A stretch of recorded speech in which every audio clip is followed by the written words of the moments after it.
Hey, what's up? This is Spider One. And this is Krsy Fox, co-writer and star of Bury the Bride. And I'm co-writer and director of Bury the Bride. And you are listening to the Horror Squad podcast.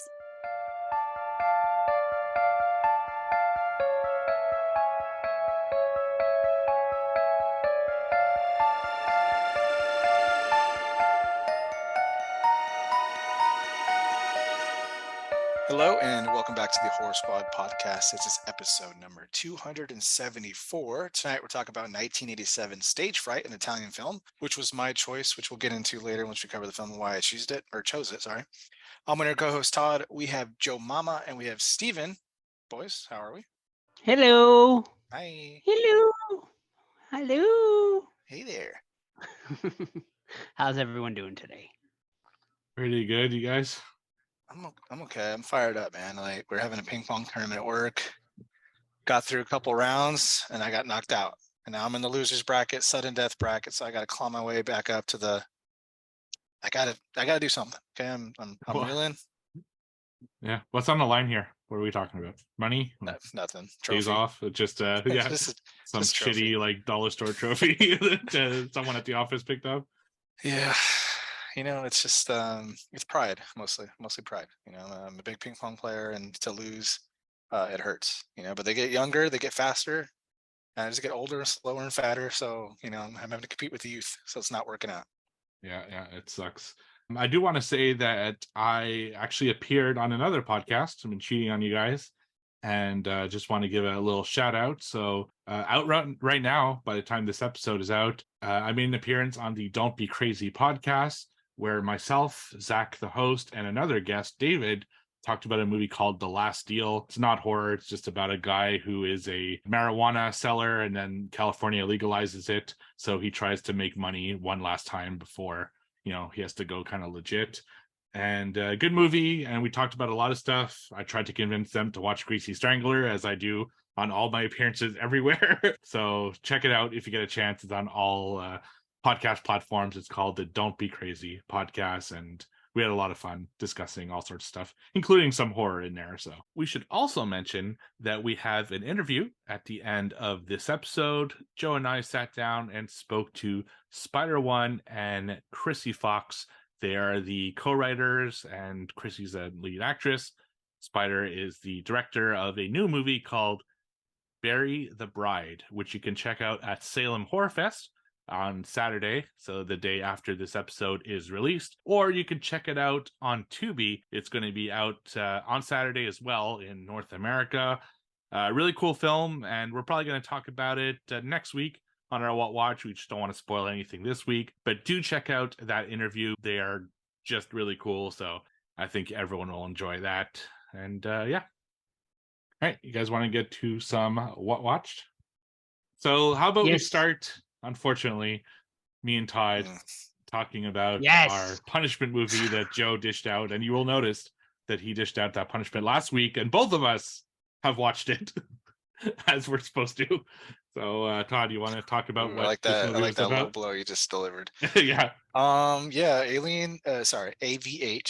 Alien versus Hunter, 2007 epic. I don't know who directed it, don't know who wrote it, but I do know that it sucks balls, and here's why.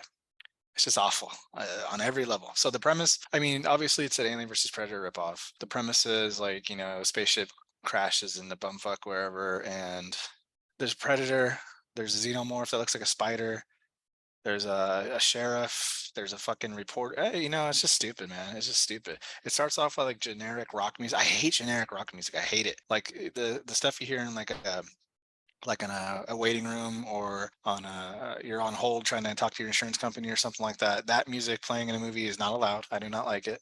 So let's not have it. But it sucks. Steve, what do you think? Yeah, it was bad. There's no denying it. It was really, really bad. It's like one of those things. So they're outside at first, and the ship crashes with really bad effects, and this group of characters are trying to, you know, stop it, because apparently there's no military or anything like that. It's the group of basically like town cops and random people who have to stop this thing. And then they go into kind of this bunker tunnel thing, and that's where they spend the majority of the movie to try to fight these creatures. But it's so obvious that this was basically 2 rooms that they had a set for, and they tried to shoot it in different angles, those same 2 rooms.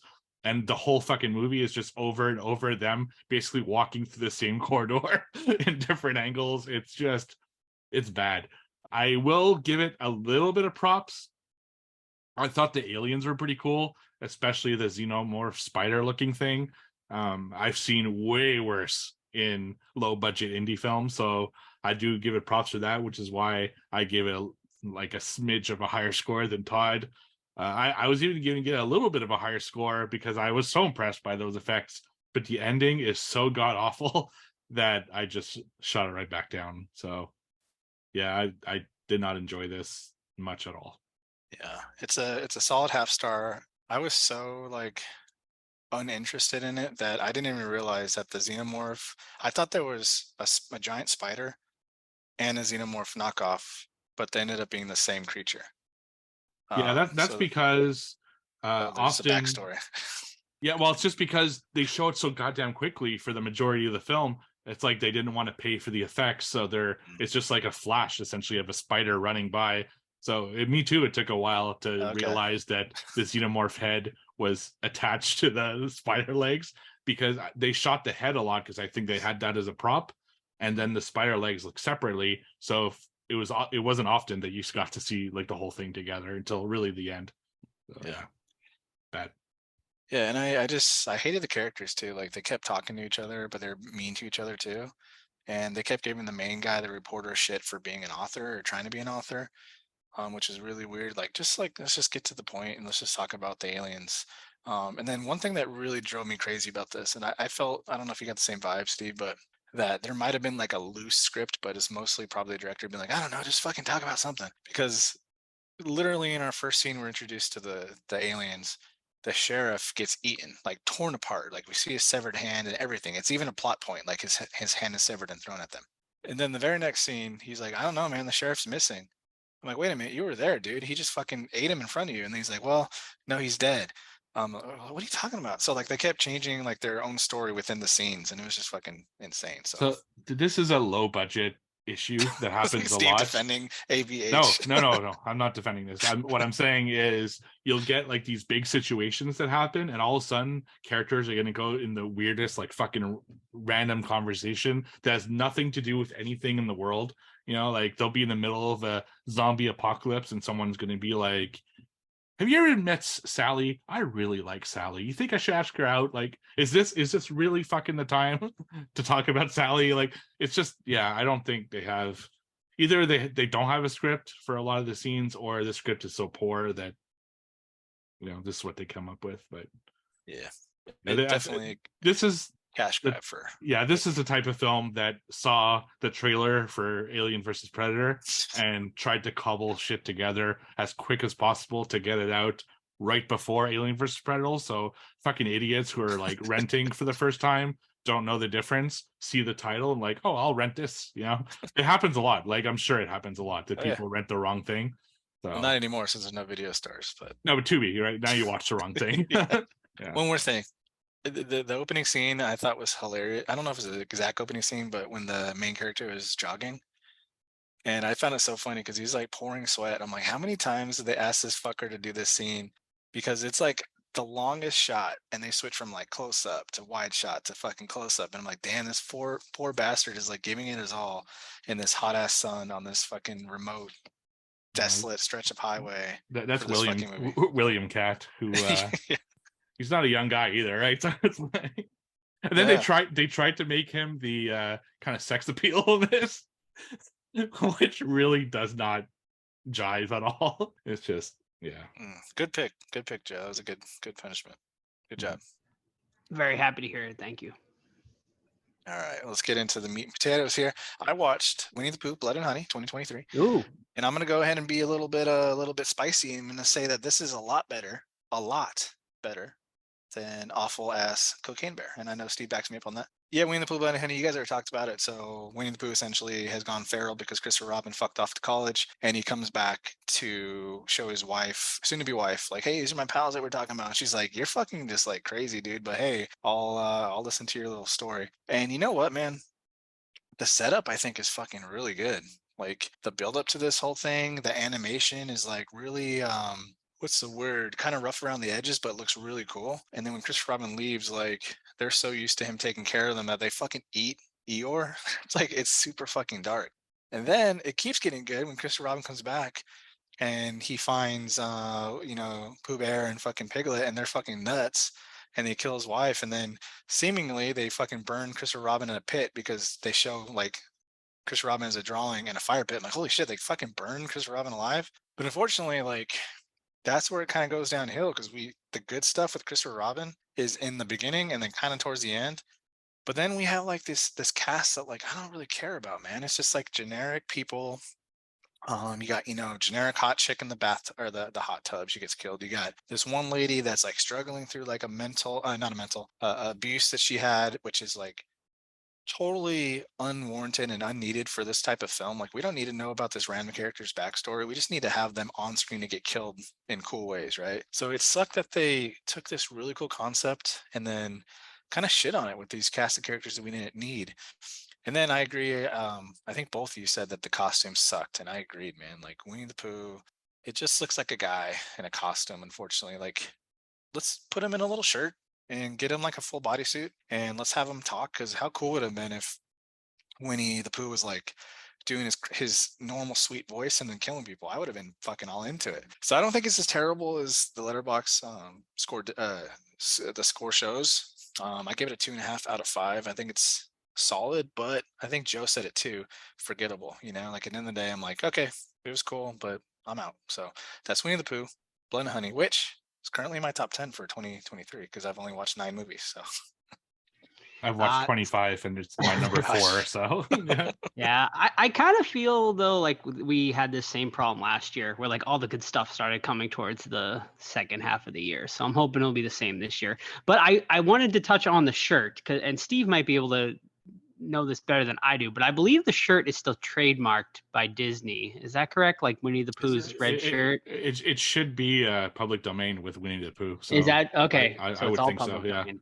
I All right, think so there's no excuse. Just they should have just spent a little Yeah. extra money. What would it cost? Like a couple $100 or something like that to get just like a little like bear suit to wear Yeah, with exactly. it. And it's like And just then- like not great effort put into it. They could have No. did better. and then put Piglet, put it like a smaller person as the actor, not a 6 foot Yeah.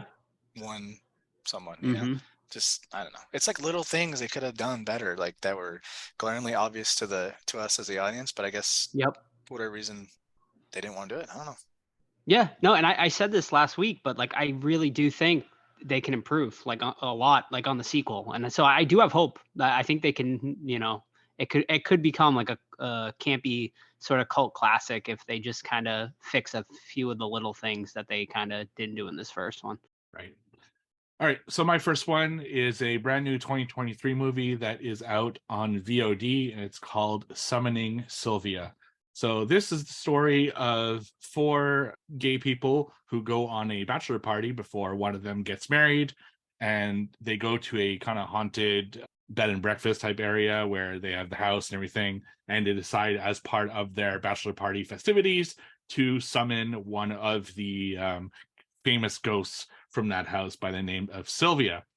So they have a ton of fun, they're drinking, everything's a good time, but all of a sudden the guy whose bachelor party it is didn't tell his like soon-to-be husband that they were doing this, and he was supposed to basically chaperone the guy's brother who had just come back from some kind of like military deployment. So he's like, oh, just invite him here without telling his friends. So they invite him over, and he's like basically the opposite of them. He's like very conservative, doesn't seem to jive at all with anything of the, being gay and all that stuff. And all of a sudden, the spirit that they summon goes into that person, and a bunch of stuff ensues from there. So it's them basically trying to figure out what's going on and dealing with that situation while still trying to keep his, soon to be husband happy. And anyway, that's the gist of the story. I gotta say, as a comedy, I actually enjoyed this. I when the four guys especially are together doing their bachelor party, I actually got like some genuine laughs out of it. The main guy, especially, his name is Travis Coles, fucking fantastic in his role. There's this bit that he does where every time he goes up like this ornate staircase, he like stops and feels glamorous, so he does like a little pose. So even when he's like running away from something, he'll like stop in the staircase and just like feel glamorous for like a second before resuming. There's a lot of funny jokes. I actually really enjoyed the comedy part. The horror stuff, god awful, like just not good at all. It just felt tacked on. It was odd. Like I was having a hard time figuring out what was going on and stuff like that. So I didn't like that part at all. And overall, I'd say I enjoyed watching it, because of the comedy, but there was a lot that left to be desired. Very clearly, there is a subset of people who would not like this film whatsoever. I mean, there's drag queens, there's gay people, there's gay sex, there's all sorts of stuff. It does not shy away from certain things. So if you're don't like that kind of stuff, this is definitely not the movie for you. If you do, I think you'll love it because there's a lot of cool things about it. So it's like a moderate recommend, I guess. If you like the comedy, then great, but for the horror, definitely not. So I gave it 3 stars out of 5. What was that title again? Summoning Sylvia. Summoning Sylvia. Got it. All right. I'm getting ready for Evil Dead Rise. So I watched The Evil Dead from 81. If you don't know the story by now, it's Ashley J. Williams and his group of friends go up to a cabin just to hang out in Tennessee. Eventually they find a tape recorder and they play it, and it summons the Deadites who come and take over their friends and cause havoc and stuff like that. I mean, it's okay. I'll start with the bad. Obviously, it's got some goofy stuff. Do the effects hold up? Not all the time. It's got some stop motion stuff that is a little wonky, but it's got this charm to it that I just absolutely love. I love the characters. I love the setting, the music, the Deadites' voices, the constant fucking screaming, all the blood, Deadite in the cellar, all that stuff I love. So I'll touch on something that that I focused on this time, which was the other male in this movie called Scotty. He is a fucking asshole, dude. And I have a list here. He yells at friendlies. He's driving his car and the friendlies are waving at him, the locals, and he honks his horn. I'm not waving at you. He belittles Cheryl all the time. He points a fucking shotgun at Ash's face. He doesn't know if it's loaded. Regardless, you don't ever do that. He compares Ash's old girlfriend to a knife. Someone makes a comment and he tells the girl, "I'll break your face." I'm like, what kind of fucking joke is that, Scotty? And ultimately, he's the reason that the fucking group gets possessed, because he finds the fucking tape recorder. He says, "Let's bring this shit upstairs," and he refuses to stop playing the fucking thing when everyone says to stop. So, Scotty, you are an asshole. But Evil Dead, man, it's fucking great. So 5 out of 5. I don't even know if that's streaming anywhere, honestly. I don't see it streaming, but buy it if you haven't watched it. You got something, Joe? I can mention I busked for the first time this past weekend down in downtown Salem. For those of you who don't know, busking is essentially what they call sort of street performing down here. So sure, yeah, that too, I suppose. No, I just do it for the fun of it. It's a good time. So yeah, Friday I went down. It was beautiful out. It was like almost 90 degrees, and now we're back to like 50 and rainy. But Friday I went down dressed as Art. Man, Art is king right now. People fucking love Art the Clown, and people just go crazy for him. And then Saturday I dressed as the Creeper from Jeepers Creepers. I at one point pulled out my severed body prop, and people like legitimately looked terrified and like disturbed by it, like so much that I felt so uncomfortable that I put it back in the trash bag after a while. Because like then even like one of the business owners came out and was like, "Hey, can you like move away from my store, because like people are scared to come into my store, like because you're near it." So some people loved it, but a lot of people, especially people with kids walking by, seemed very there were some kids crying and whatnot. So I decided to stuff the body back in the bag. And then when people came for a picture, I was like, "Hey, if you want to pull out, I have a body in the bag. Just pull it out. We'll take a picture," you know. But yeah, I mean, it was a good time. Friday really did well with Art. Saturday, not so much with the creeper. I think he's a little more niche, So at one point I was called a zombie guy. Another point I was called just sort of like Monster Man. So Jeepers Creepers not as popular as Art was. I'll probably do Freddy soon enough. It's going to be sporadic until probably the summertime, and definitely the fall. I'll probably be out more almost every weekend, but for now, it's I'll just keep an eye on my Instagram, Horrors in Salem. That's my sort of street performing page, so you can kind of get any and all updates on that. But if you are coming down, you want to see me, send me a private message, and I'll try to come down for a couple hours or something like that. Having watched the that documentary about what it's busking, you said?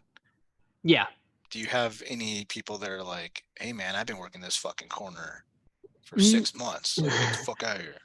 No, I haven't encountered that yet, even with like Seymour, because like that Seymour was my first time doing it like in October and in the fall. And no, not really. I mean, Bora, like she has who's like the most popular busker here, like she's kind of become like a little celebrity. He has like his own corner that he does, but like everyone kind of knows that and doesn't step like in that area of his. But other than that, no, it's just like find a spot and stand there. It doesn't really. Some people have the spot they always are in, but I think if you stood in that spot, they'll just move down a little bit further. I've not encountered any sort of issues or anything as far as that. You used to need a permit. Now you don't need a permit.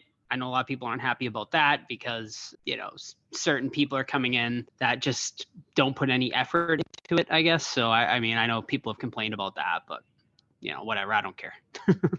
Amazing. Can't wait to see it in person in Texas, right? Yes, yeah, absolutely. I'm not going to do all my characters or whatever, but probably Art for sure. And maybe the Creeper, just depends, what I can fit. Yeah, you're also flying, so you don't have as much room as usual, right? Exactly. Yeah. All right. So I got one more. So it's another 2023 film that I also watched over on VOD, and this one is called Bunker. I just came across this. I'm always looking. I really like military horror films because I feel that they don't do enough of them. So this one takes place during World War One. It's the British and the Germans are fighting, and they are both in bunkers kind of across from each other, trying to gain territory, and push the line. And all of a sudden, the British people are, they're fighting the Germans and everything, and they send a young lookout to see what's going on in the German side because they're not seeing much activity. And then the lookout is like, there's like no activity. It seems like they abandoned their bunker. So the leader of the British side is like, okay, we're going to move forward and take over their bunker so we can move the line further ahead. So that's what they do. They go to the other bunker, and then they start realizing that the Germans haven't left. They're actually all dead, and their body parts are all like fucked up. And the door to the bunker is actually like sealed from the outside. So they're like, okay, well, we're going to try to find why that is. So they enter the bunker, and then they see some more stuff. They see a German officer that's been crucified, still alive, but crucified on a cross. They bring him down, try to get information from him, and as all that's going around, they start contracting like a weird virus. And when you're infected by this virus, you start like spewing like white shit, and weird stuff starts happening. And then they start turning on each other as this creature is also lurking about the bunker and attacking everyone. On paper, really cool story, really cool film. It's well done too. Like the acting is solid, the locations are great, the effects are actually pretty good, like the practical effects. But outside of that, it's kind of boring. Not much actually goes on. The like dialogue isn't very good. They go into these weird tangents that just don't go anywhere, and there's just not much to it. So you're anticipating kind of seeing what this creature is and what the ending of this whole thing is, and it's underwhelming to say the least. It just didn't work in my opinion. I thought it would be way better, and the setup was great. It just didn't execute in the way that I was expecting. I gave it 1.5 stars.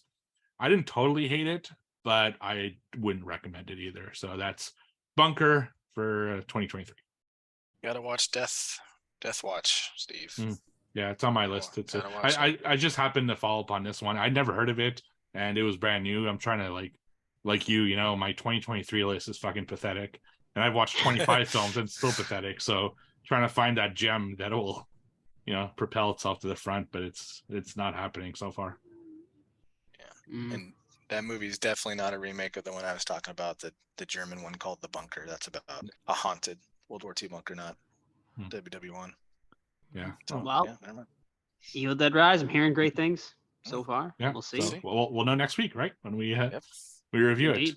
So before Absolutely. we get into trivia, I heard some great news this week. I'm pretty fucking excited about it, to be honest with you.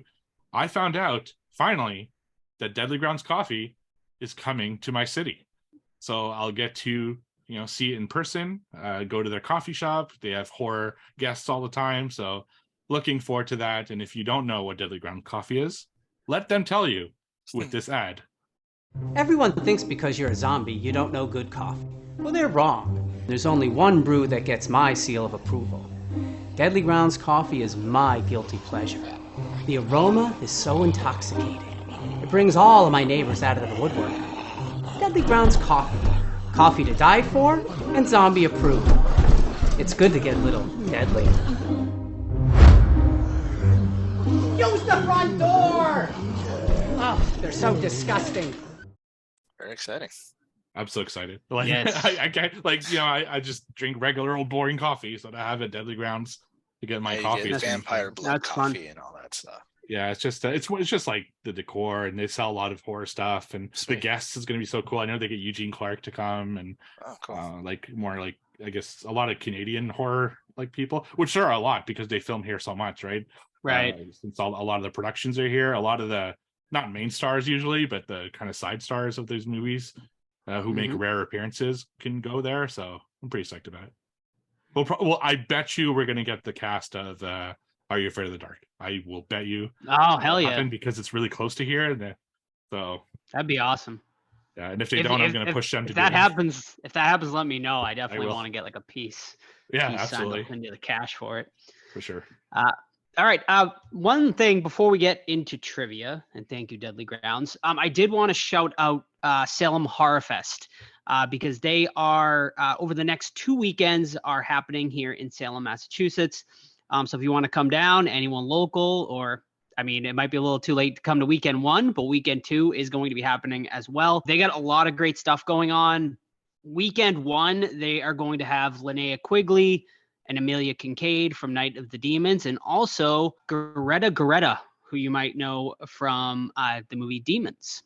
She was kind of like the main demon girl in that. They are going to be having a demon party over at Bit Bar on April 22nd, where you can meet them all. They'll also be showing some movies and stuff. It'll be a good time. They are also doing a VIP fan event on April 21st with the cast of Night of the Demons, where you can watch the movie, limited to only 25 tickets.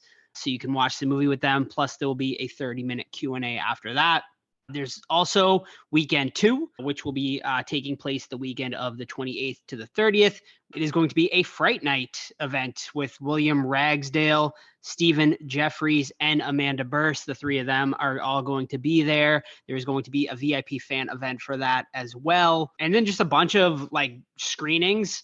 I'm going to be attending a few of them. Salem Horror Fest was kind enough to give a press pass to me to check out a few of the screenings. The one I am most excited about is I can't remember the name of it right now, but it's the movie that is. Which one? Yeah, Forest Hills. Forest yes, Hills. Yes, Forest Hills. Thank you, Steve. You know better than me. I saw the list, and that was the first one that like stood out. Yeah. To me, so I figured that'd be that one. Right. So I picked 3 total. They gave me access to, but the one I'm most excited about is going to be Forest Hills. That is Shelley Duvall's basically premiere back into, horror movies and God, I don't even know, 20, 30 plus years. So I will be checking that out. That is going to be happening during weekend number 2, I believe it is. So I will be, and I also am doing, I think, a couple movies during weekend 1 as well. So I will be reviewing all of the movies on What Watch coming up. But if you'd like to attend Salem Horror Fest, just check out salemhorror.com. How's Shelley doing, I wonder? Obviously, well, she's coming back. Better-ish. I just hope she's not being taken advantage of, you know. I mean, the Grimm Collective did, who's like a really popular YouTube channel, they did an interview with her. And I mean, she seems like she's doing better than like her Dr. Phil days, but she definitely still does not seem like 100% well. You know what I mean? Like, so I mean, I don't know. I just hope that the right people are surrounding her and like they have her best interests in mind. Yeah, the last credit she has is from 2002. Manna from Heaven, whatever that is. So, yeah, that's exciting. All right, trivia time. Yes. Let's do it. All right, so far we have a two-way tie for quarter number 2 between me and Joe at 6 points apiece. We have Steve in second place with 4 points. Let's see. You know what? I'm going to go with a little ditty called Letterbox Reviews. Oh, yes. Clue number 1. Small town 50s beamed into the 80s is one of my favorite things. Clue number 2. I want E.T.'s mom to be my mom. Clue number 3. Oh man, I love blank. I'm even a fan of the widely panned series and sci-fi original. Critters. Yes. Damn it. Nice. I knew it was T. Wallace, but like He strikes again. Thank you. Thank you. All righty. All right. I'll go next. Sure, why not? And first one I'm gonna do, match the killer to the movie. Oh boy. And tonight we have Irving Wallace. Stage Fright. Correct. You dirty dog. No notes required for the listener. Right. There we go. All right. So I was a little lazy this week. All of my questions this week are best guess the movie based on the parental guide because I really fucking love that category. So I'm gonna abuse it until I get bored of it. All right. So first one, sex and nudity. Yes, please. Yes. Every time. A woman goes to a porn store. She's forced to watch a film of a woman being raped. The woman in the film is fully nude, and the film is quite graphic. Flashbacks of this are shown throughout the movie. Violence and gore. Is it The Howling? Yes, that's correct. Thank you. Oh, that's right. Yeah, There you go. good one. More D. Wallace. Or D. That's right, yeah. D. Wallace in Critters. D. Wallace. Man. She's smoking hot in Critters, man. I don't know if you guys have watched that lately. It's been a while. Gosh, I bought the collection on Blu-ray though, so Yeah, that's what we're working through right now. yeah, actually. that's what I need to watch. Yeah. Next up is 4 clues. Clue number 1. New York City. Clue number 2. Small tropical island. Oh, it's zombie. Correct. Nice. Fucking rapid fire today. Very nice. Love And that then movie. the third would have been the tagline "We are going to eat you," followed by "Often confused as a sequel to Dawn of the Dead." All right. Great film. Yep, absolutely. Back to me. Yep. Okay. What allergy does Charlie have in Hereditary? Peanuts. Correct. Nice. Yeah. She eats that fucking. Leading to one of the brownie or most something. shocking, leading to one of the most probably shocking deaths in horror movie history in Yeah, the I in the past 30 years, 50. It probably is one of the most shocking. Oh yeah, I'd say so. my jaw dropped, dude. Me too. In the theater, I Yeah. was like, "Whoa!" I did not think Yeah. they would go there. Right. It's good. She'll be fine. She'll be fine.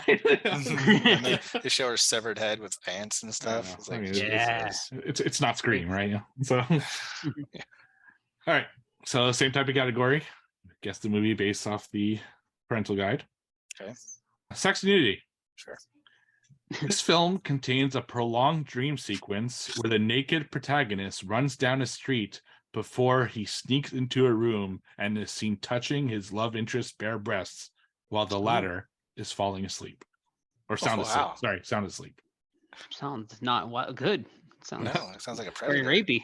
rapey. Violence and gore. All right.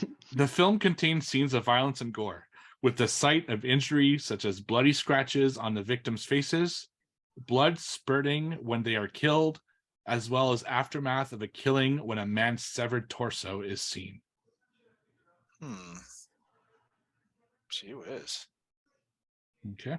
Profanity, a couple uses of shit, dick, and goddamn. Not much help there. Alcohol, drugs, and smoking. As the main character is walking along the sidewalk, a man approaches him to sell drugs. He names off any kind of drug you can imagine, but no drugs are shown. Is this a Nightmare on Elm Street Part 2? Wrong. Fuck. Last one, frightening and intense scenes. Some of the violence, though being played out for comedic relief, is quite graphic and blood is shown on several occasions. I feel like if you don't know the first clue, The first one Yeah, is kind of is- that first scene should be the giveaway, I would Yeah. think. But Yeah. naked dude rubbing on girl. Man. pieces? Wrong. Trying to think of a hint. That's not too easy. Let's say, okay, so the sex scene is it's a very unique looking individual that does that. Hills Have Eyes? Wrong. Do you want one more guess, Tyler? Yeah, is it basket case? Correct. Ah, Yeah. nice. Yeah. Wow. Yeah, because We the reviewed sex that on this scene show. got me because wait, they don't Bilal doesn't fuck in part 1. He doesn't, I think 2 or 3. It doesn't say fucks, just cops the Okay. feel. But you guys have seen, I forget if it's part 2 or 3, but when he finds a similar creature to him. Oh and they yeah, have that's sex, 2. Yeah. It's so fucking Yeah. insane. I think it's 2. Yeah, 2 or 3. Yeah. One of those. Yeah. Back to me. Oh, No, it's Todd. Todd. Alright. All right. Final question of the night. 4 clues. Clue number 1, Dallas. Clue number 2, Ghostbusters. Clue number 3, Zombieland. incorrect. Shit. Clue number 3, Mother. Clue number 4, Killer Android. Joe cannot guess until Steve gets one wrong. You So can we'll go just through 'em again. repeat them quick. Yeah. Yes, clue number 1 is Dallas, Ghostbusters, Mother, and Killer Android. The Killer Android one is one that's really like Mm, taking me away. That fucking movie. Dallas, Ghostbusters, Is it called? Mother, What's it called? Killer Android. I want to say something like The Summoning or. Is that your final guess? Yeah, I guess so. Or something like Incorrect. that. Joe, Steele. I got nothing. The Ghostbusters really throwing me off, honestly. Endless Alright. Summer or a Summoning or something like that. No, you guys give up? Yeah. Yeah. Dallas is the captain of this Nostromo in Alien. Ah. Sigourney Weaver. Alien. It's just- Right. From Ghostbuster. So, Okay. alright, and then Mother is the name of the computer system on the Nostromo, and the Killer Android is what's his face? Okay. Not Bishop. Oh. What's his fucking name in that one? In the part 1. Oh, it's fuck, I just watched it not that long ago. I did too. So fucking good. Yeah. Damn, that's gonna be another trivia question. Let's go. All right. 3 letterbox reviews. Name the movie. Mm. All right. This big dumb piece of crap has really grown on me over the years. Love seeing some of the most obnoxious characters of the series being taken down. Okay. Oh, Nightmare on Elm Street Part 4. Incorrect. Damn it. Alright. Yes. Next one. This is a quote from the movie. You got perfect nipple placement, baby. The fuck? Fuck. And then the person wrote, the fuck? Question mark. And the last one. I will never completely understand the hate directed at this solid reboot by many fans. I know exactly what it is. It is a solid blank movie in the franchise through and through. I think I know what it is. Repeat, please. Repeat. All right, I'll go through them quickly. Yep. All righty. This big dumb piece of crap has really grown on me over the years. Love seeing some of the most obnoxious characters of the series being taken down. Number 2, you've got perfect nipple placement, baby. The fuck? And finally, I will never completely understand the hate directed at this solid reboot by many fans. It is a blank solid movie through and through. So blank solid movie of the franchise through and through. It's a reboot. I really don't know. A Nightmare on Elm Street remake. Incorrect. I'm not sure Steve? now anymore because of the first one, but I'm going to go Night of the Demons. Incorrect. It's my first guess too. Was that one? Dang. The nipple You want one placement more for some guess? reason Yeah, the that nipple want- placement. sounds familiar. You want one more guess? And Steve got 2. Sure. Nipple placement. That's so funny. I don't know. Okay. Reveal The correct it. answer is Friday the 13th, the Oh. remake. Damn it. Fudge. Well, so the first one, I see it's the first one that I don't get because can you reread just that first clue? Which one? This big dumb piece of crap has really grown on me over the years. Love seeing some of the most obnoxious characters of the series being taken down. Yeah, see, the way I read that, like the way I understood that was that it was returning characters that they finally killed Returning off, character. and Yeah, that's what it was threw kind of me off. weird. Yeah, Weird. Yeah. Okay. That makes more sense. right. Mhm. All right, Damn. final one of the night. Sex and nudity. I have to bring in my mic closer on this one because this is it's going to get some people Ooh. hot, I think. ASM, what is it called? ASMR. ASMR. There you go. A man and a woman are naked. The woman is sitting on a step, and it is implied that the man kisses her genitals briefly, Ooh. but it is not visible. He then gets on top of her, Oh, and shit. as she lies down, her breasts are visible. Oh yeah. I Then- like this. The woman gets on top and rubs her breasts against the man's chest. Oh yeah. Violence and gore. I'm in. I don't know what it is, but I'm in. A graphic motorcycle crash sequence. Quite gory. Oh.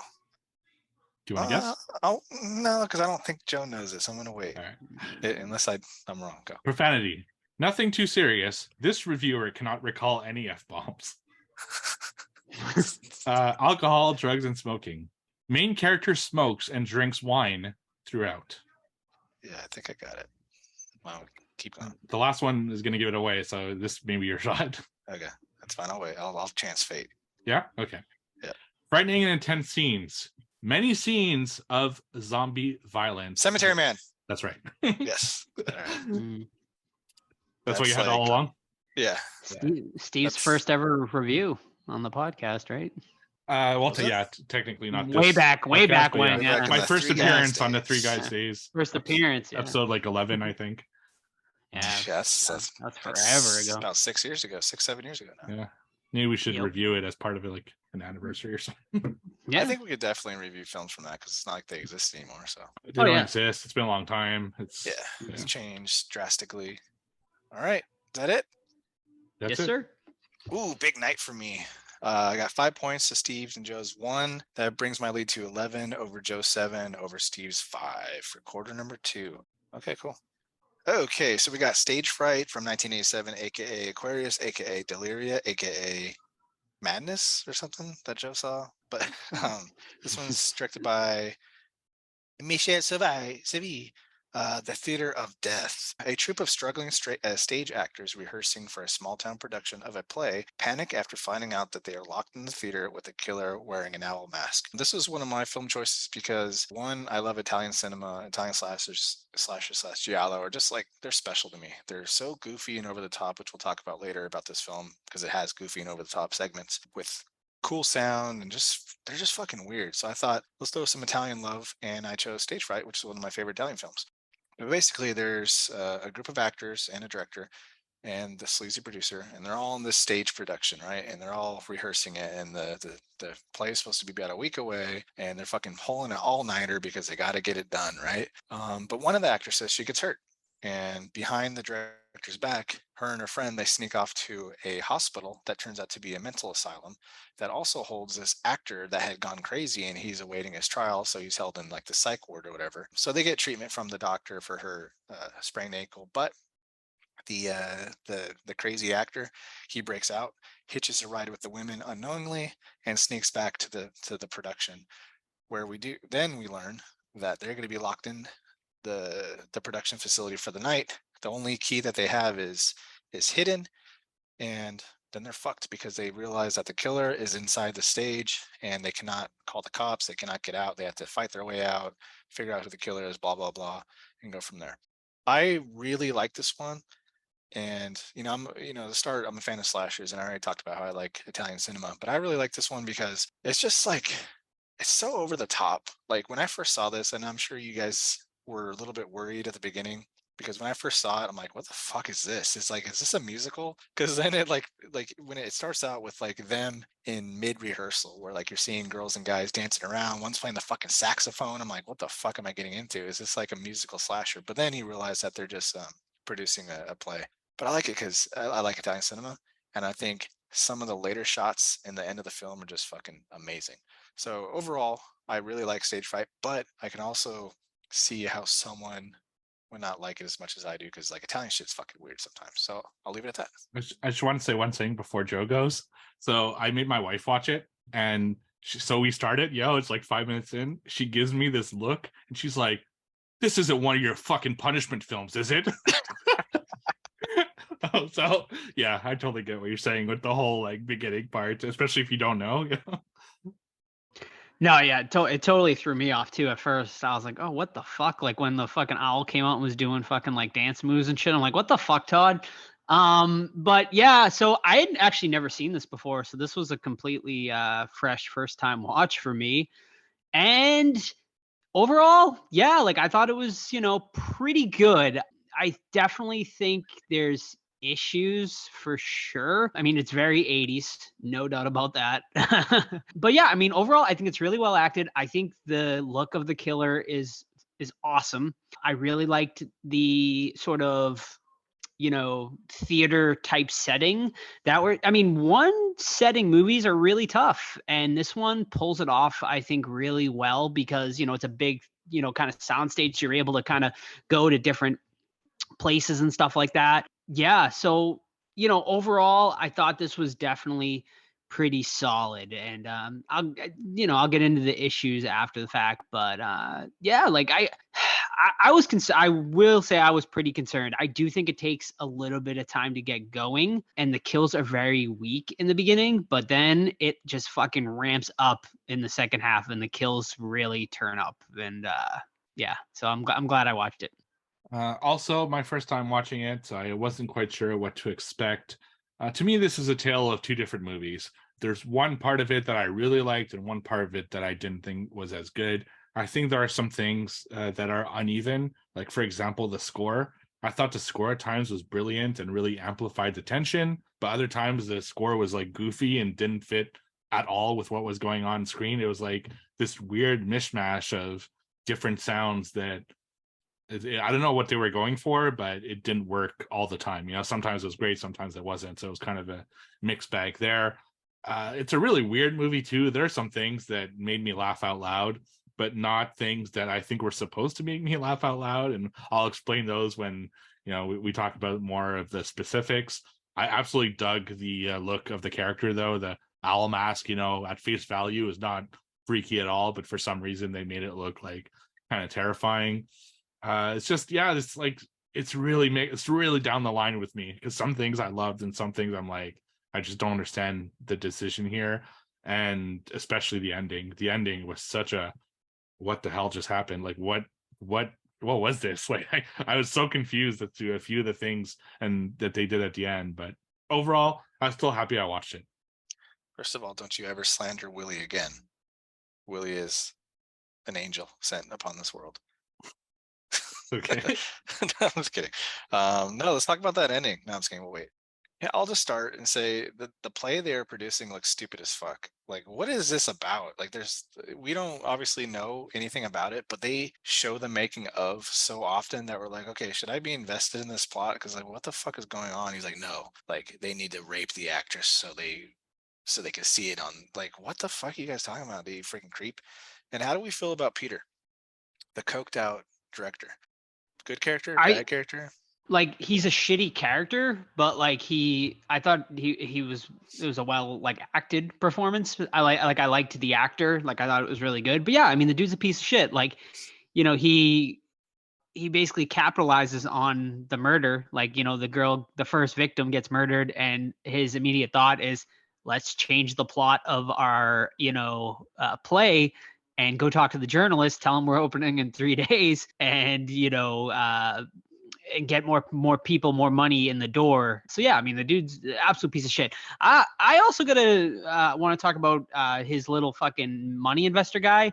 Like, he looked like a fucking detective. Like, he had like such a weird look to him. He did not give off like money investor vibes to me. He looked more like a detective dude. So I thought that was kind of a He looked weird like a mob costume boss to me. choice. Yeah. Mhm. It's a really weird costume choice for that character. It was. As far as the director goes, it was a little bit like on the stereotype of directors, at that time. But at the same time, to me, he was really the only character in this whole thing that was fleshed out. Like there are a lot of characters in this thing, which serves well the body count because there's a lot of people to kill. But a lot of times I'm like, who is this again? Like, why do I care about this character? And ultimately, I didn't care about really anyone other than the director, the janitor, and like the main girl a little bit. All the rest were kind of just there to be killed, and that was an issue with me. Steve, what about Lucifer? Oh, very You are a important. cat lover. There's a whole thing about Lucifer. All right. I have a whole thought about the whole No Lucifer cat arc. gets by Steve. No, yeah. But Yeah, about so Peter too. Oh, I'm sorry. Go ahead. I was just gonna say that was my issue. One of my issues with the film is that I wish maybe they had a little bit less characters, but more fleshed out as to their deal, what they're doing, and all that stuff. Yeah.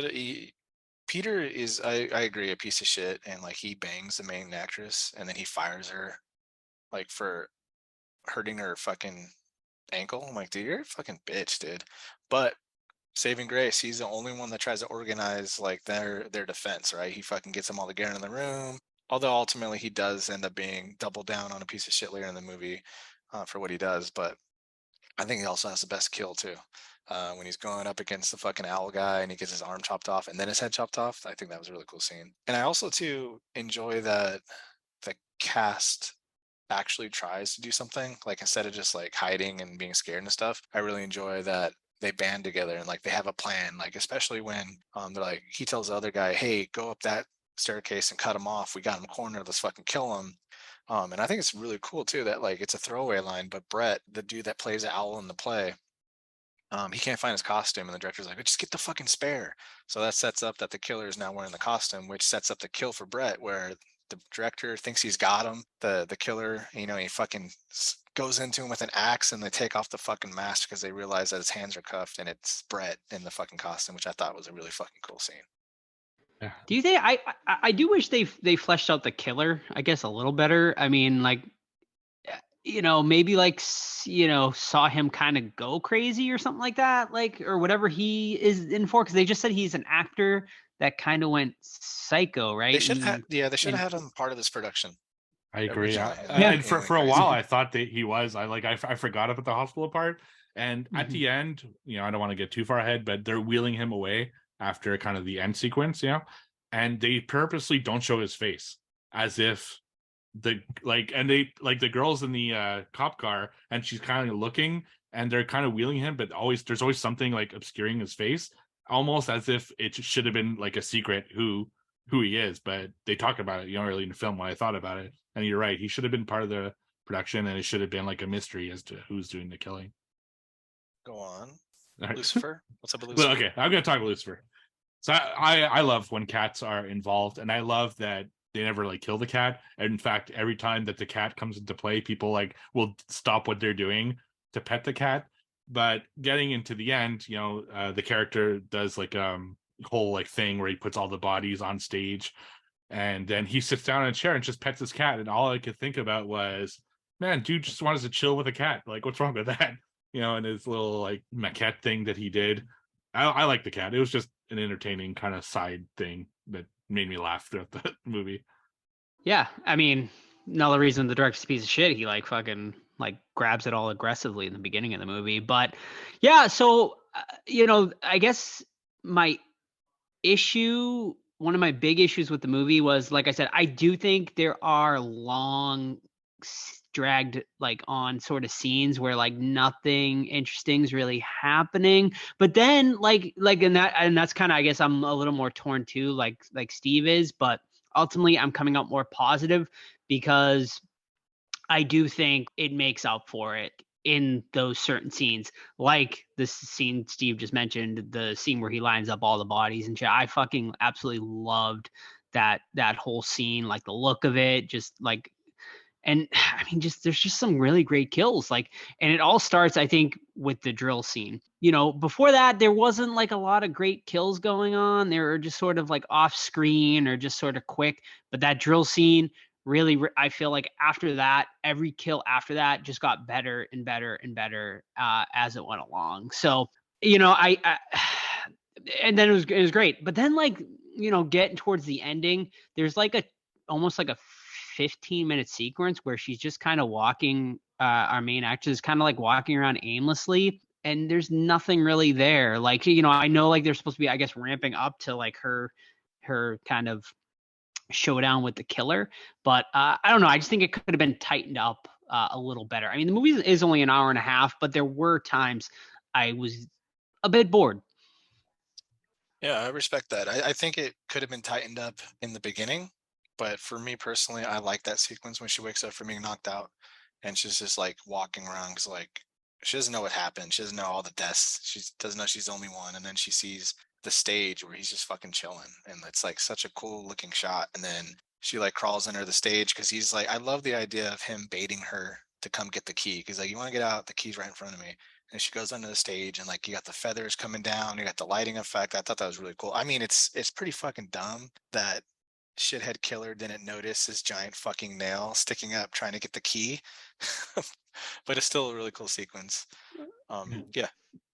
To be fair, though, I think the mask definitely obscures your sort of peripheral vision, so you can kind of only see straight. So I'll give it that. I was just gonna say, I do want to talk about that final kind of setup. I know, Todd, you might appreciate this. It reminded me a lot of Sander Cohen in BioShock. He's an artist who is essentially trying to make his like grandest piece of art by using human bodies and creating like a scene. And obviously this predates BioShock by like 20 years. So I that reminded me immediately of that. And I fucking love that scene. Absolutely. But at the same time, that scene also probably generated my biggest laugh of the movie. So it's all like the different people that we've seen get killed throughout the films. You know, there's one person sawed in half and all that stuff.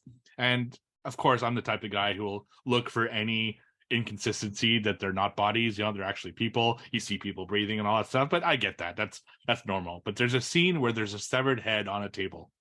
I knew you were going there, dude. He grabs, so it's the real person playing the severed head, you know, obviously like inside the table, and then he grabs the severed head, and I swear to Christ, it's like a paper mache and then he grabs, and I just laughed out loud. It was the funniest thing ever because it was so fucking bad, the paper mache head, where it almost made it better because it was so like funny, and when he put it back, it's back to the real head. But that's probably my biggest laugh of the whole film. Yeah, it's funny. I like the scene. I mean, one, like he cuts that girl in half and he pulls her husband or whatever pulls up the dead body is really cool. But I thought it was really funny too when the killer almost falls off the stage, but he catches like electrical cord and he starts. I'm like, and they show the shot. Like I know they're trying to make it seem like it was really far, but he was like maybe 10 feet off the ground at his furthest, or when he was closest to the stage. I'm like, dude, just fucking jump off and go get her. Like, but this motherfucker decides to climb up like 20 feet of fucking electrical cord just to get his hand smashed and for him to fall to his, you know, presumed death, which obviously doesn't die. But I thought that was so like, dude, just hop down, try again. It's not that far of a jump. I had that same exact thought actually. Ton is so funny. I was like, just fucking fall. Like you're not that far from the ground, dude. Like, yeah, that was really funny. Yeah, I mean, why isn't this owl mask gotten like more? Like, I feel like it's not. Like, I feel like that's something that would make for like great like merch or just like people like wearing it more often. One and done from '87. One and done. That's why. Yeah. It's just such a cool look. I fucking love it. It's something we need to bring back. We'll yeah, start. Joe, your next character. All right. Yeah, there we go. Yeah.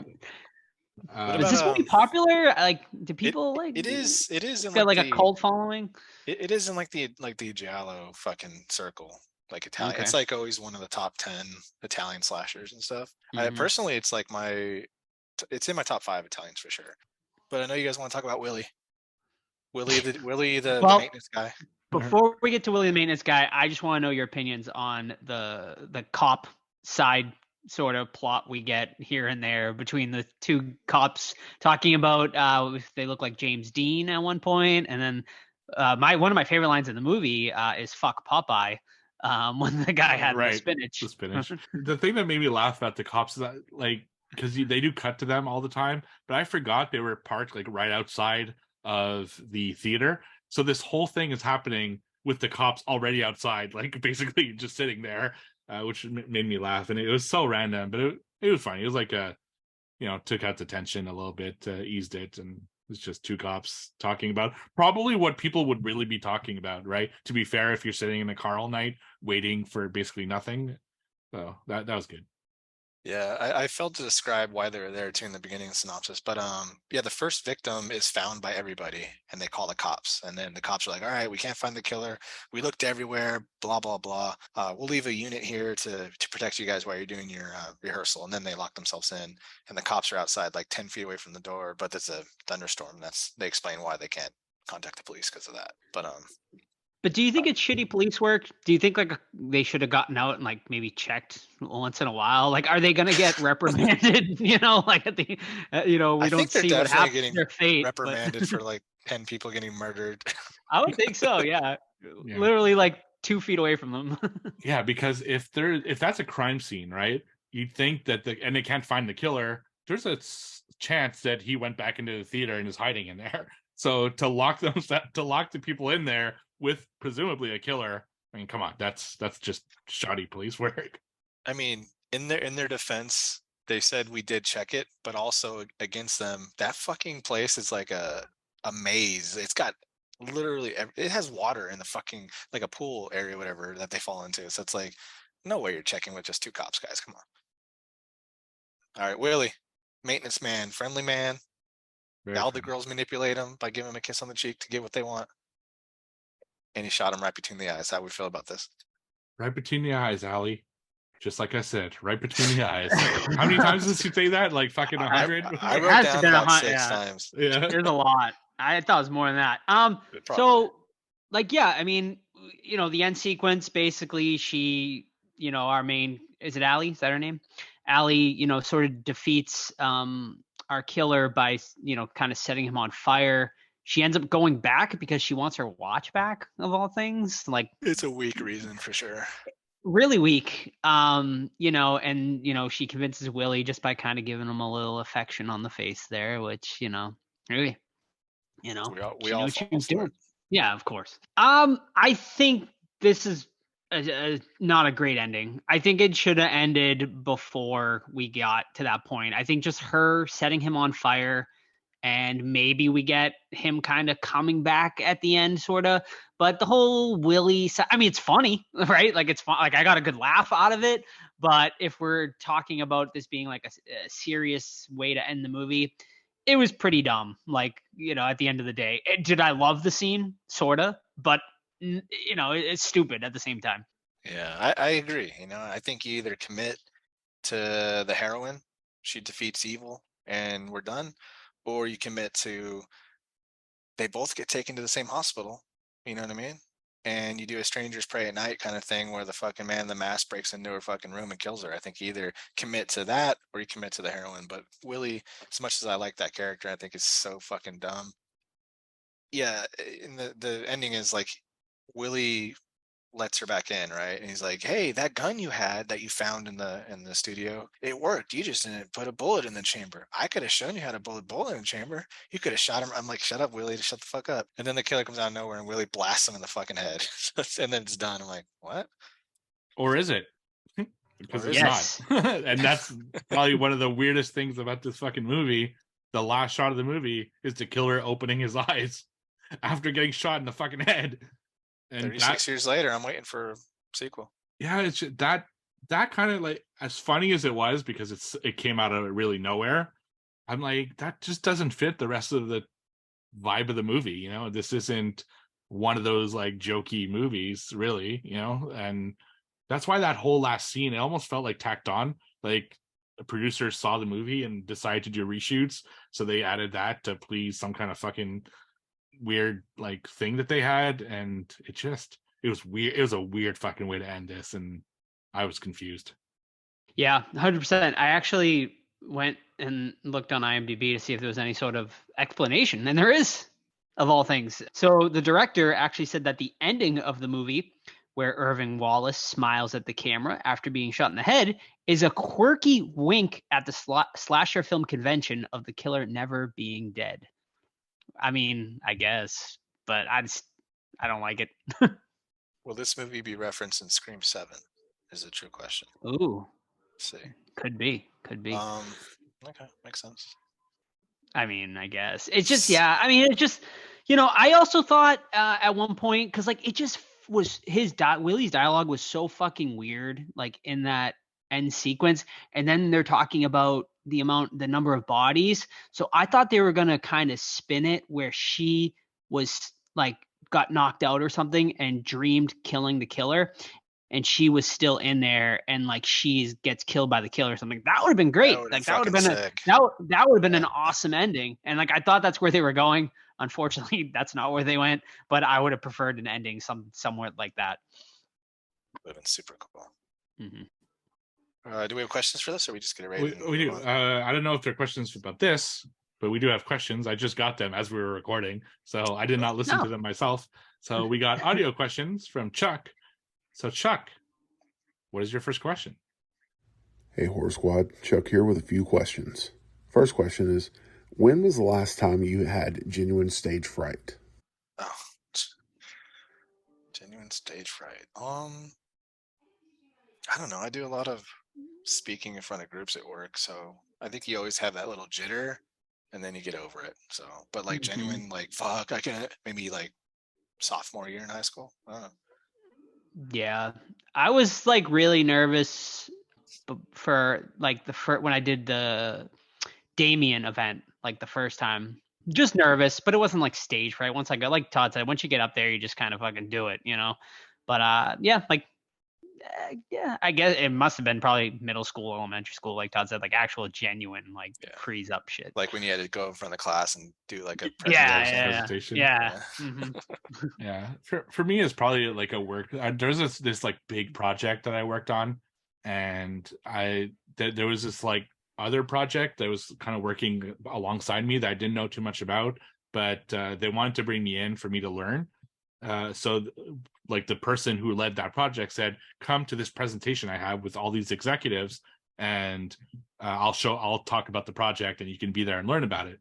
So I get there and he doesn't show up, and they're expecting me to do the project, to lead that meeting, and I don't know a fucking thing about the project. I was so fucking nervous because I didn't know what to say. Like all these like big executives are there, and I'm just like, and it was awful. It was did that guy that did that get reprimanded for not showing up? No, of course not.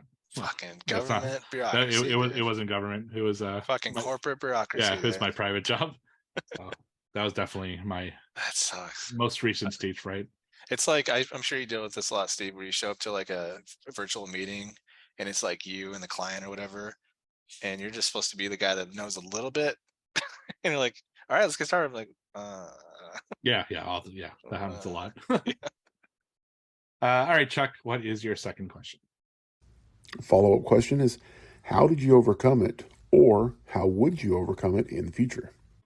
No fear, baby. Just get up there, feel the fear, and go for it. That's all I can say. I've never understood the imagine your audience naked thing, because that makes no sense to me. Like someone's supposed to start staring at Agreed. boobs. Like I don't get it either. I've never gotten that whole thing.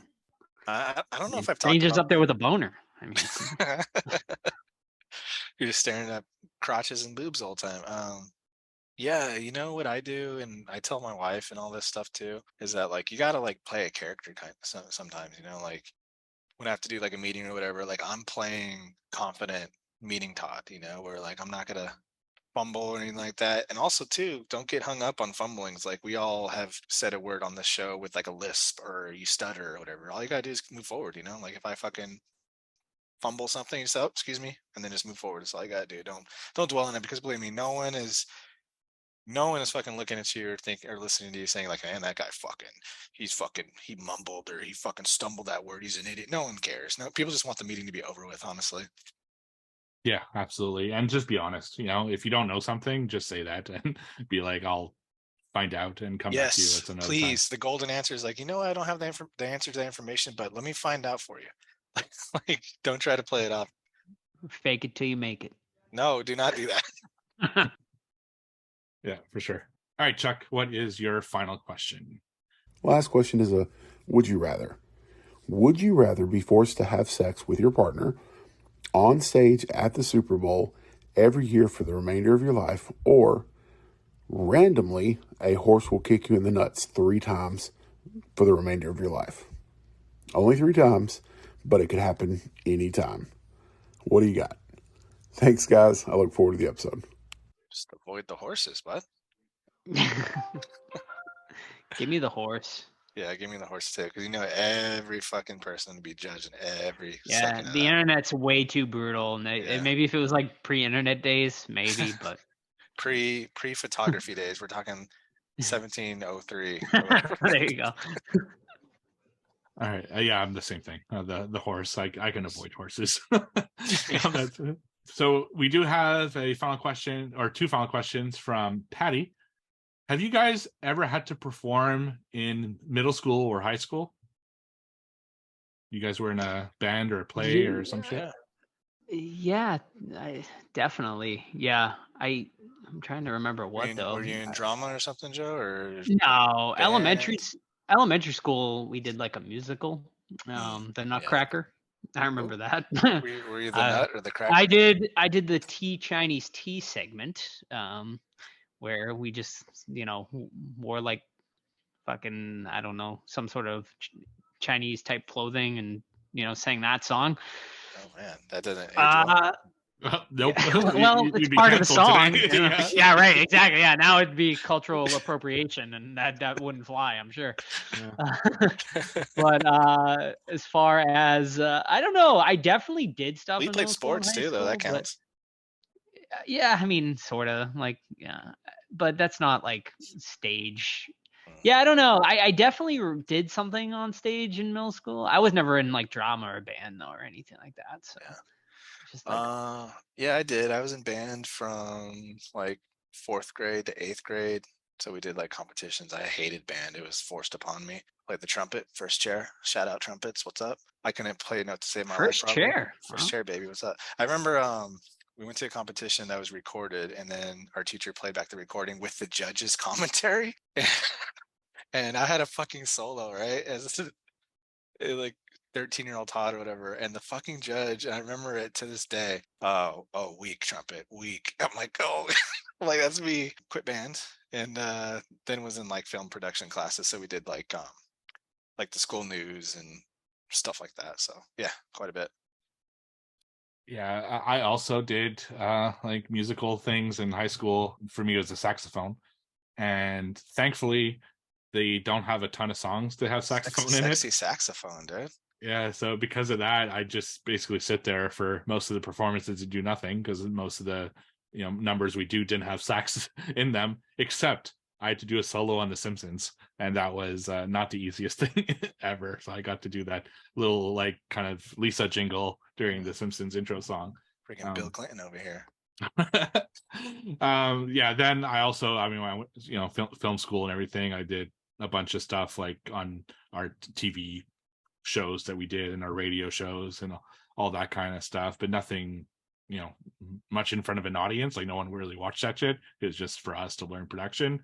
And I was also religious at the time, and I was in a lot of passion plays.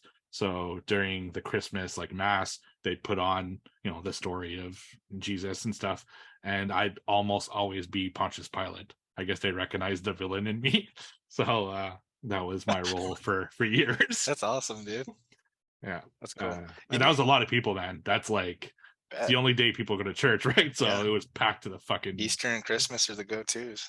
Yeah. Wow, that's cool. I gotta say that like nowadays it's so much worse, like criticisms. Like, if you make a YouTube video or like you write a book or you fucking do something where people anonymously can fucking talk shit about you, people are fucking brutal. And like back in the day, I had a guy fucking recorded on like a cassette tape saying I sucked, big deal. But now like you got every fucking person has an opinion. I feel for the younger generation. I agree. It's funny, we're talking about like, stage fright and mistakes and stuff. One year when I played Pontius Pilate, I forgot my line. It just completely left me. So I like went behind, I guess it was Jesus, and I just like stared him down for like 30 solid seconds and just gave him like these crazy eyes. And everyone was like talking about how amazing my performance was because I was so intense. I was just trying to fucking remember my lines and I couldn't remember them for the life of me. So sometimes a mistake is a good thing, Where are the VHS tapes of these? I know There's one. I know there's one because that's when I started film school. That was the last year I did it, and I like made the copies and everything and sold them to the church. But after that, I stopped being religious, so didn't doing that. Hey, don't forget Joe is on fucking PBC or whatever local network. That's right. Access Television, local Access Television. Yes, thank you. I still have to find that. That'd be so great to get that up on our YouTube channel or something. Yeah, and is that still a thing? Do they still have those shows? Like Access yeah, they still have like local Access Television. Yeah. Cool. And if we all live together, we could go on and do our own show if we wanted to. Right. Let's not forget that Joe is also doing his live action horror acting debut soon enough, I think, right? Oh, that's right. Yeah, it's Dark Circles. I don't know when it's coming out, but it's not really acting. Isn't it done? Literally just a background. Yeah. It's it's done. I mean, I don't know. I think it's coming out this year. I want to say. I think they're just they're shopping it to distributors right now and stuff. But yeah, it's ready to go. Damien said he's very happy with it, so we'll see. You'll see me in the background when Damien and Bernie from Weekend at Bernie's was acting. So Terry Kaiser. So yeah. Can't wait. We will definitely review that when it comes out. And our final fuck it, we're interviewing Joe for it. Yeah, of course. Yeah. And our final question of the night: which is your favorite musical movie of all time? Oh, that's a pretty good question. Musicals. Yeah, it's so easy for me. Is it? Oh yeah. All right, go for it. South Park, bigger, longer, and uncut. That is a great one. Best musical ever. Yeah, I laughed so hard. I was obsessed with that movie because it was like 14, 15 when it came out, so it was like the perfect like humor for it. Yeah, actually, so I was 20, right? Because I'm 5 years older than you guys. And when I went to spring break to Daytona, the guy who sat next to me listened to that album the entire 27 hours. Oh my God. Montreal to Daytona Beach.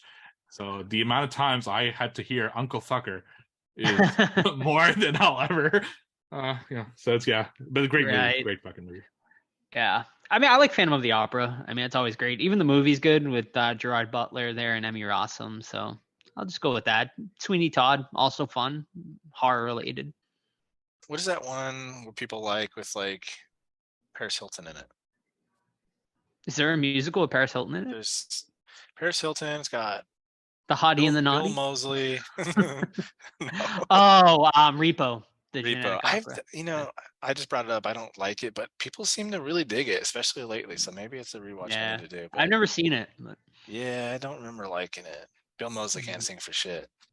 One we reviewed on our show, I think the only musical review on the show, Rocky Horror Picture Show, is that's right. Fucking amazing. Okay. There's my favorite then. That's probably my favorite too. Then I forgot about it. Fantastic one. So listen to that episode. That was a fun review. Yeah, and just shout out. I know it's not a movie, but it's based on a movie. Evil Dead the musical is really fantastic as well. If you get to find a showing somewhere out there, definitely. I don't know if they still do it. I've seen it a couple times. Yeah. They must still do it. It's they had it out in Vegas at least like 5 or 6 years ago. That's when I saw it. The last time I saw it. I mean, it's time to bring it back with the Evil Dead Rise coming out. Right. Yeah. Definitely. All right. Let's score Stage Fright. All righty. I'll start us off. I mean, overall, pretty solid. I mean, I definitely think there's issues here, especially with the ending. Some scenes get dragged out and stuff, but overall solid. I would watch it again. I would. I'd like if, it's like a pretty fun time, like to watch, like good group setting movie, background type movie, maybe even like at a Halloween party or something. So yeah, I'll give it a 3 out of 5. Yeah, that's exactly where I'm at too. There's some great stuff about it that I really like. The kills, the killer, the setting. I always love anything with movie or like theater or anything like that. So that's awesome. But like we talked about, there are some things that I didn't like as well. Some of the uneven tone, uneven score, and some of the decisions were just odd to me. And it was a little too slow. It took a little bit too much time to get going. But once it does, it's good. So 3 out of 5 is what I gave it.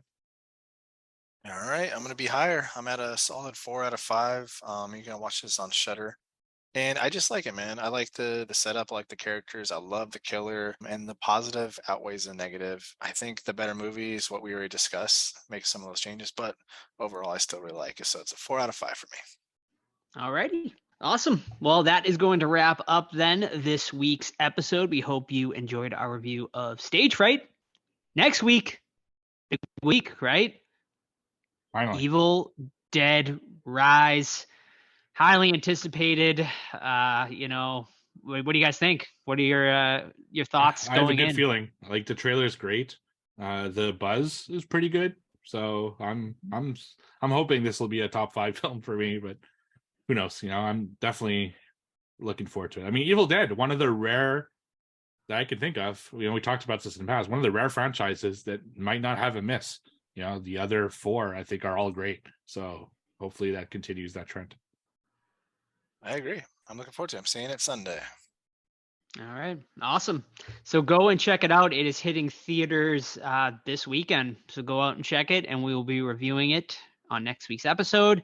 In the meantime, you can check us out, Facebook, Twitter, Instagram. Also, you can email us anytime, the Horror Squad Podcast at gmail.com. And of course, as always, the absolute best way to keep up with the podcast is our Discord. Just send us a DM through any of our socials, and we will get you a private link to join the Discord completely free. Amazing, crew of people over there. Join fellow listeners as well as the 3 of us to talk anything and everything horror and non-horror. So yeah, it's a great time over there. And that, I think, is about it. So we will see you guys next week for Evil Dead Rise. And of course, the interview with Spider One and Krsy Fox right after this. So stick around because it is a really cool interview. Bye. See ya. Bye.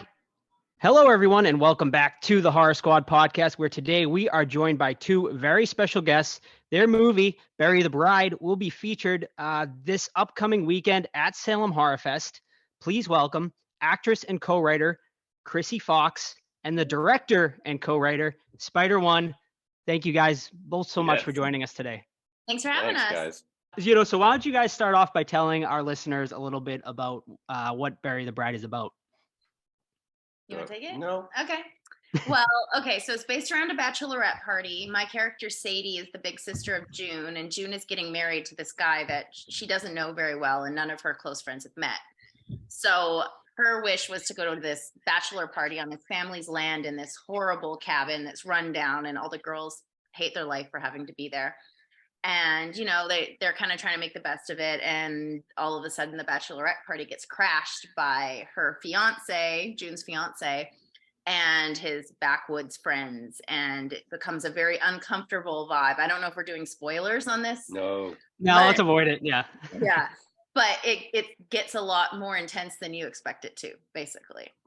Yeah, absolutely. Backwoods friends. I think those guys were from Haverhill. I think. They might Yeah. be Haverhill. I think I've seen a few of them out there. Yeah. So you guys obviously co-wrote the movie together. So what was that process like? Did you guys butt heads at all? Were you both pretty, was it We an easy actually process? broke up because of it. No, I'm just kidding. No, it actually, honestly, for what it was, and because we'd only written one thing together before that we never actually made yet. So this was our first real project that we wrote and actually made. And it was really quick. Like, it was fun because, I had this like seed of an idea and I kind of mentioned it to him, and then we developed this story, and then kind of going through and trying to decide how everyone was going to die. And once we had that, the script was written very quickly. And honestly, we were shooting within 2 months of the script being written. It was a very quick process. Yeah, I mean, it's pretty insane. The movie's coming out less than a year from when we shot it. Yeah. So, which is kind of unheard of. But yeah, writing it together was pretty easy. I mean, there definitely times you have little disagreements about stuff, and there were definitely a few drafts going back and forth with like, I thought I changed that. Well, I changed it back. Well, I'm going to change it back. And and eventually one of us wears down and like, fine, you can keep that line, but we fought a lot less than I thought we would, though. I will say, I think it was because it was a quick process. Otherwise it would fight more during the edit. Yeah, Right? sure. It's the hard part. But no, it was good because it was, there was, it was kind of fun because there's obviously there's a bunch of female characters, a bunch of male characters. So to have a female writer and a male writer is kind of a fun, it keeps, whereas sometimes, you might not have the best understanding of what a scenario might be like for 4 girls hanging out or 5 girls hanging out, where she'll have a better grasp on that. And, those guys are like guys that, my relatives of mine. So it's not that hard to write with those guys. Either. Nice. Now, Krsy, you're also, of course, one of the lead actresses in the film. Was that always the intention going in, or did it sort of just kind of fall into your lap that way? It was the intention for me to be in the film, but we didn't always know 100% which character. It was going to be Sadie or June, but we weren't sure. But as we started writing it, we had a pretty clear idea who we were casting for quite a few of the characters. So it became very apparent that I should probably play Sadie. And I think that it was for me, a different role than I've ever gotten to play. So I actually really enjoyed it, starting, to be like this very uptight leader, alpha female who just basically becomes an animal by the end of the movie. It was really a fun process. And I felt like Scout makes a lot of sense to play June. Her and I have a great relationship anyway. And honestly, she reminds me physically a lot of my little sister. They look alike, and she has this like warmth to her that I think Sadie didn't in the beginning of the film. So yeah, it was fun, and I was really happy that I ended up getting to play Sadie, and that was a great thing. Yeah, and I was going to mention, fans of the genre, of course, are going to recognize Scout Taylor Compton, of course, because most famously she played Laurie Strode in Rob Zombie's Halloween movies. But can you talk about, obviously, her, but also the rest of the cast? Because the whole cast here is really great. How was the chemistry on set? Yeah, I mean, Scout's amazing. And we've known Scout forever. I've met Scout on the set of Halloween 2, and I think she was maybe 19. And then we reconnected years later over a different project, and we've just all become great friends. And as well as basically anyone in the movie we've worked with in the past. My first movie, Allegoria, Scout was in that. Lindsay was in that, who plays Carmen. Rachel, they were in film you did. And so we're all already friends. Yeah. So that really made the dynamic easy. And, it's funny, we started to realize as we were shooting this movie and the characters versus the real life people, basically everyone was playing like themselves amped up. Yeah. It's not like I couldn't imagine swapping the roles, with any, because everyone really was that kind of embodying their own vibe. But then just the movie version of it, the heightened version of it. Yeah, I think like Lindsay and Rachel both come from a comedy background, Lindsay especially. And so we'd be like getting ready to shoot the car scene, and they're doing like full skits in the back seat. And Spider's like, shut up, you guys. But like, we're all like, it was so much fun. And Chaz and I are great friends. And so when I gave him the script and he read the character of Puppy, that I was like, we really want you to play this character. He was like, I also want to produce on this film and I want to be an investor. And we're like, okay, cool. Well, that was a new thing for us because we hadn't really brought in outside people before that in the production side of it. So that was great. And then he brought in Dylan and Cameron, who he had worked with and knew for a long time. And then Adam was also another Allegoria alum. So yeah, it was great. It was like this great family dynamic of, singing Spice Girls in the trailer in the middle of the night. And it was insane. The whole thing was insane. And we're all like slowly lost our mind from being exhausted. So yeah. Now, you mentioned Allegoria, which Spider, that was your first real foray kind of into a full length feature, even though, it was more of an anthology. This one is like an actual, full set story the whole way through.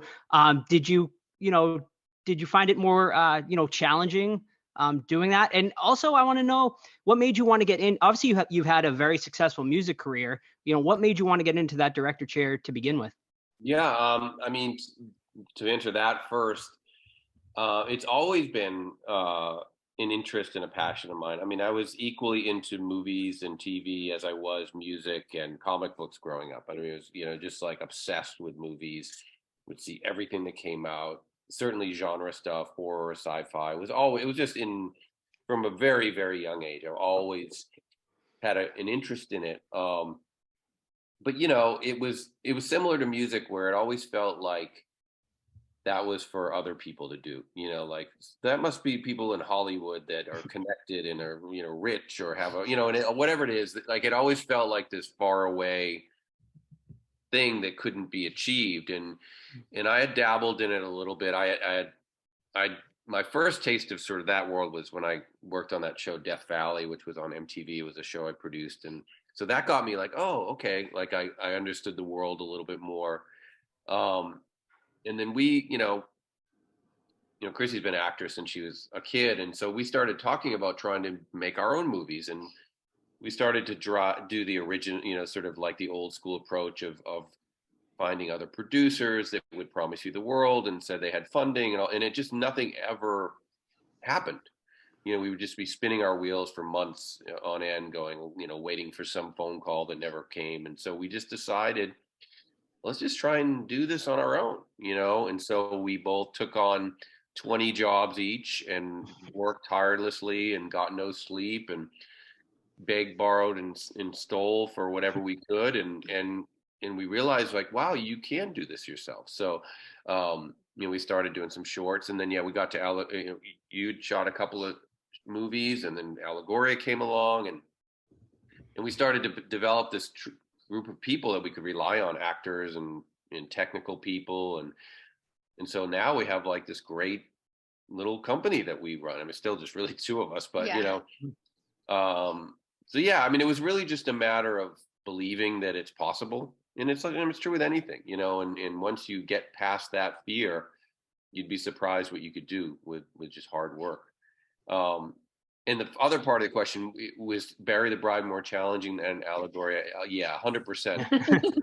But not necessarily because of it was more the circumstances. We shot, like Allegoria was, like you said, it was more anthology based. So it was very controlled circumstances, limited characters in a scene, maybe 2 or 3 characters at most.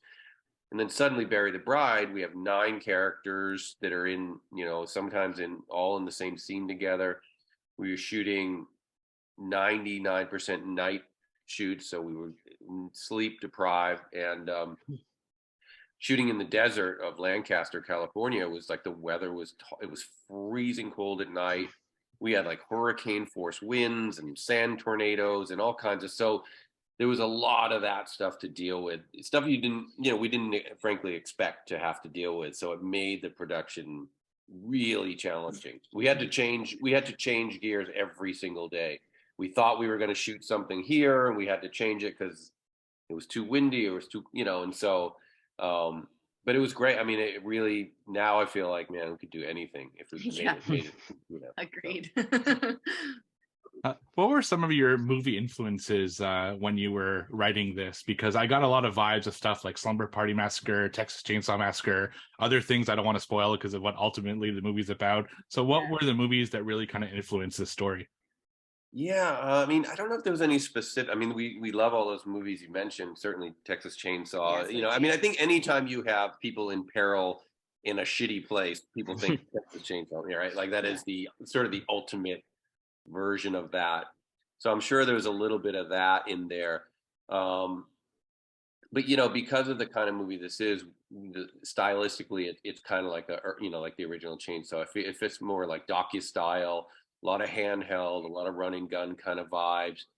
It's not, because we wanted it to feel claustrophobic and we wanted it to feel really tense. We didn't purposely didn't try to do anything too artful. You know what I mean? Like we wanted it to feel like you were in that cabin with these girls. But we also have very different influences. So we bring when we come together, my influences are more like 70s films. They're like a bit grittier, and whereas yours are more 90s, which kind of has like some of your favorite stuff.